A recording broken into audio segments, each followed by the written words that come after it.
Welcome back to the garage. Alright, today we're continuing on my first Turbo LS build.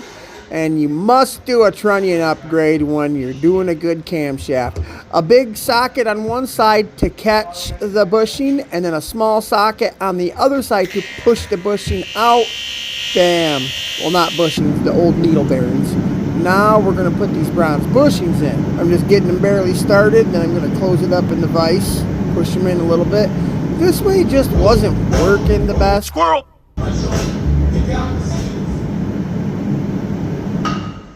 Remember cruising in my minivan, me and Dustin. Me, you, and Austin, Pink Panther strapped for the roof. And Taylor at one point in time, too. Yeah. This is the Pink Panther we're talking about, 6 foot tall.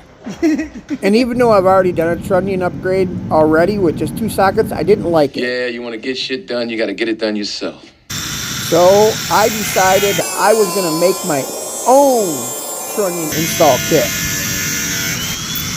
Look at the smooth one-handed vice grip work, dude. What this is going to allow is for this small piece to fit perfectly over the trunnion to push the old needle bearings out and install the new bushings perfectly. We're going to go ahead and put our snap rings on real quick. And now I'm just going to time lapse through all of the trunnions. It went so much quicker this way. And before you know it, they were all finished. What I did is I got this piece of hardened tube we had off from this, I think it's like a DME pin, that perfectly lined up over the top of the new trunnion centers. You can see that. And then I just took a socket that was big enough to be hitting on the cast part of the lifter, but allow the bronze bushing to push through up into here. I'll be holding on to this. But we got them all done. Simple as pie. Trunnion upgrade. And I'm glad we did it because these things here were more wore out than 3-finger Frida on a Friday night, if you know what I'm saying. That's a huge bitch. Half of them came apart as they were coming out. So I'm glad I did the trunnion. Even if your oil pressure sensor is fine, it's a good idea to change it with a good China. China. China. China. China. China. China. China. China. China.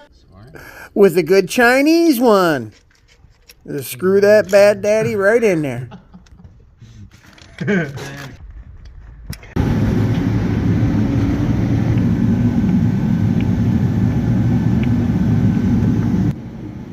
Yeah, I know how to weld, but I ain't worth a shit. I'm not worth jack shit.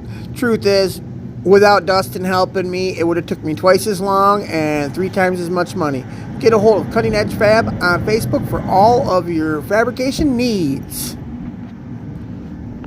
This backside should still be clean from the work I did the other day.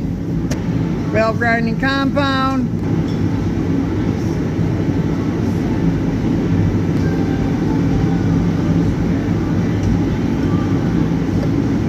And when your body is a temple like mine, you have to fuel it. So only the best $2 McDonald's burritos will do. I'm loving it. Okay, back to work on the cylinder heads. Now I just got a drill lightly attached to the back side of the valve, and I'm just spinning it slowly and pulling it down against the valve seat. Now you can hear the difference, and you can see some of that valve grinding compound coming out the edge. That means it's kind of working. It's doing its job. Wipe it off, clean it up. It's looking pretty nice. I went ahead and did marks. Now you just need to put 4 lines or 8 lines. One at the top, one at the bottom, one on the left and right. You don't got to color it in as heavy as I did. But then just give her a little bit of spinning and then look and see if your marks go. I'm going to switch over to the time lapse and get all the valves done in both of the cylinder heads.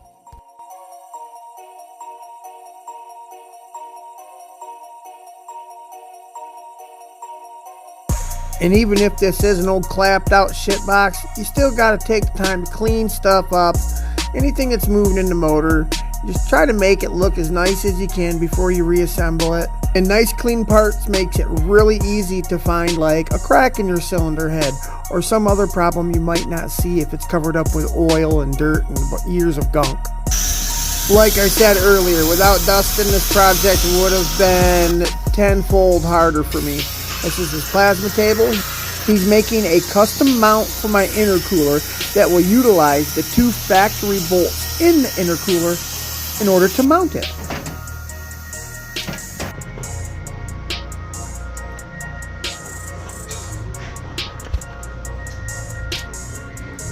As you can see, he hit it right on the money. He'll go ahead and weld that to the factory aluminum radiator core support.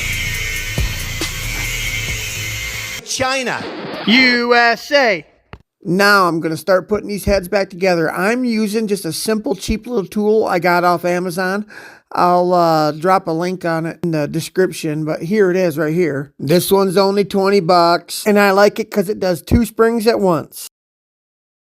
When welding aluminum, it's good to have the surfaces nice and hot before you start welding. That's what Dustin was doing there, just preheating the metal.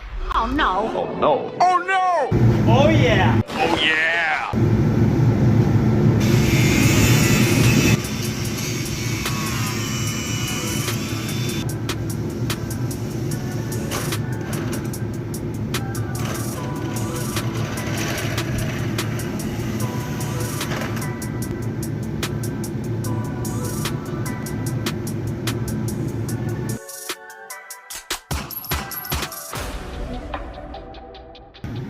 Freaking sleeper, dude. Yeah. You gotta really look in there.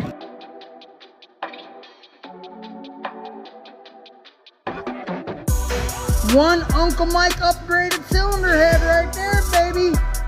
600 live springs.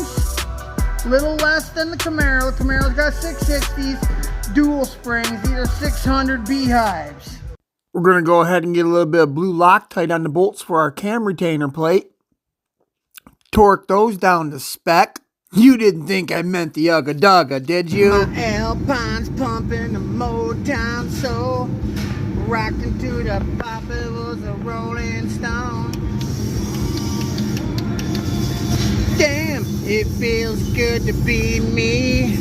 Cam retainer tighten down in my GMC. Shitbox gonna blow right through the block. Yeah! Damn TnT GMC, blow it up for me. TnT GMC, Shitbox Supreme. Damn, it feels good.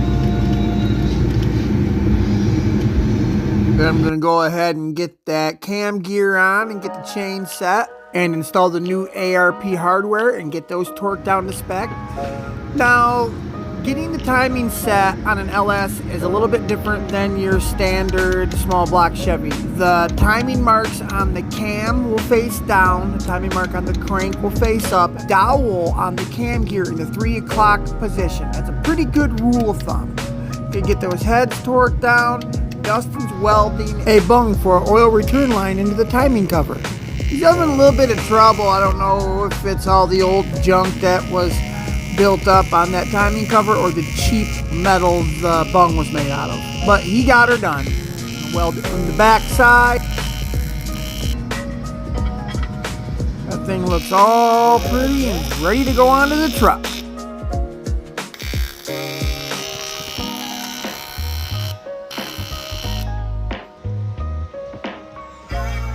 I'm going to tear out the fuel rail and pull out all the fuel injectors because I got new ones from Fuel Injector Connection. They're 42-pound injectors.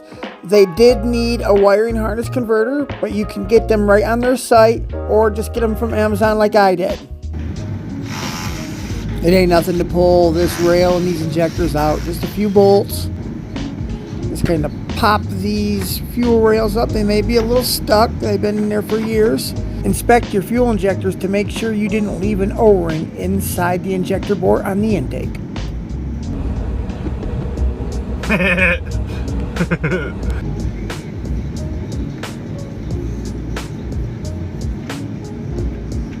gas? No gas.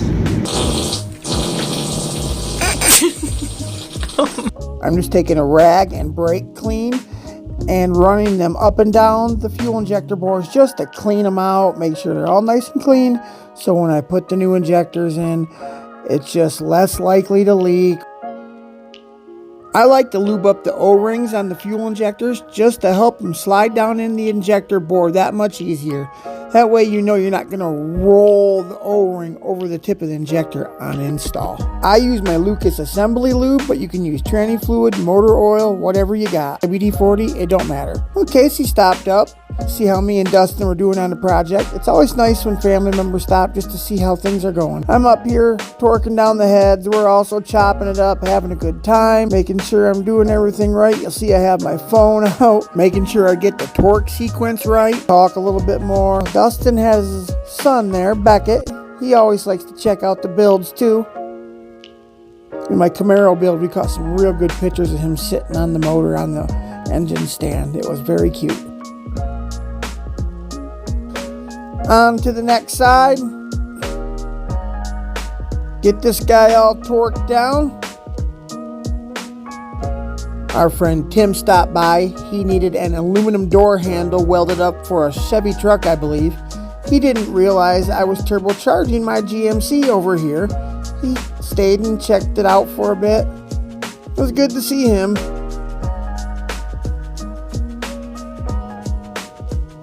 Then Dustin's gonna jump in here and put the timing cover on.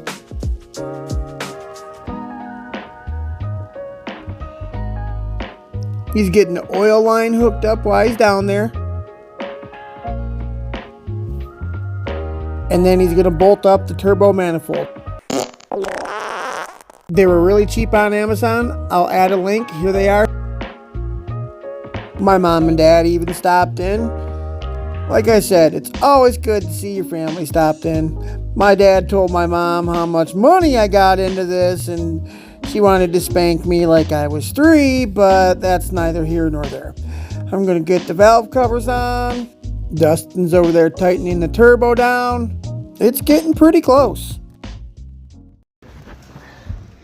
You don't gotta worry about your truck catching on fire when you're cutting a hole in the bed to access the fuel pump. You put all the leaves up here by the other flammable fiery stuff, you know? It'll be fine. Like, what is safety?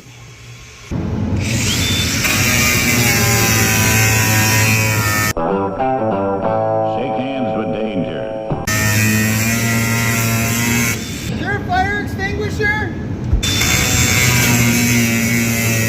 Sure do like him, but he's hard on equipment.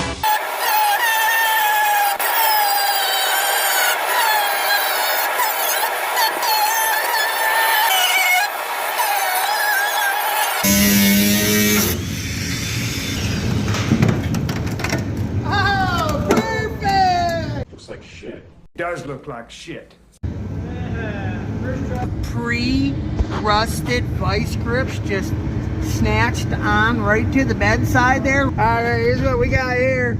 We're gonna clean this up a little bit. Hell no, we're gonna let all that dirt and rust just drop right into the tank.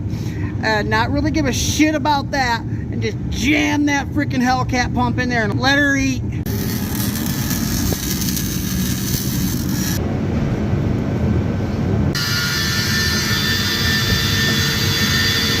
This fuel pump and the locking ring was so rusted, I had to destroy it to get it out. And the plug-ins, everything. I destroyed everything. I break the plug-in here in a second. Yeah, there goes that.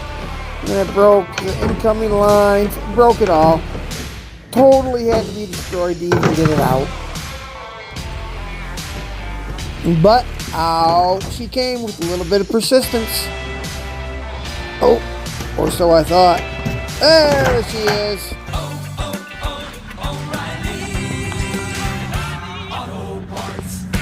Alright, this morning I got this new pump. They were asking me, do you want the warranty? Blah, blah, blah. I said, absolutely not. because this sucker is gonna void warranty about 15 seconds after it leaves the box because it's getting a Hellcat pump slapped in her. And then to follow suit on the cheap POS build, we didn't go with an AEM gauge. We went with a janky JJ Coco air fuel gauge. I mean, what is air fuel anyways? Like, whatever. Okay, so this should be to mount it, to secure it into your cup. Yeah. But there's no lip in the cup. No lip. And then even if there was, I mean, maybe little 3-year-olds get their little fingers in there. I'm gonna get that tight for you real fast, long time. China. China. China. China. China. Yeah. What a big box. That's a huge bitch. But yeah, this is already a little POS. I hope it works. Alright, so we're gonna get this Hellcat pump in here. Well, bro, 525. I thought it was only a 450. It's a 525. But we need to get it in this brand new one.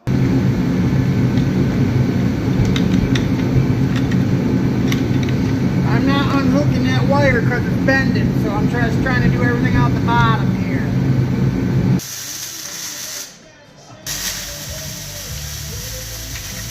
There's my soul.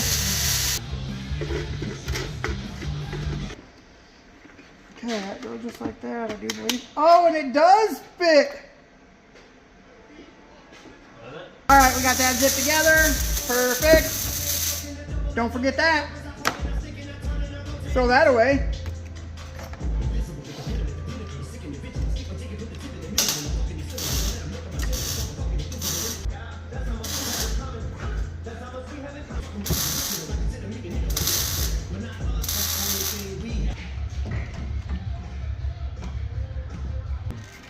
There she goes.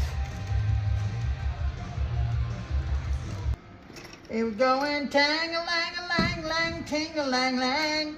Butthole is tingling again. I don't wanna be on fire again.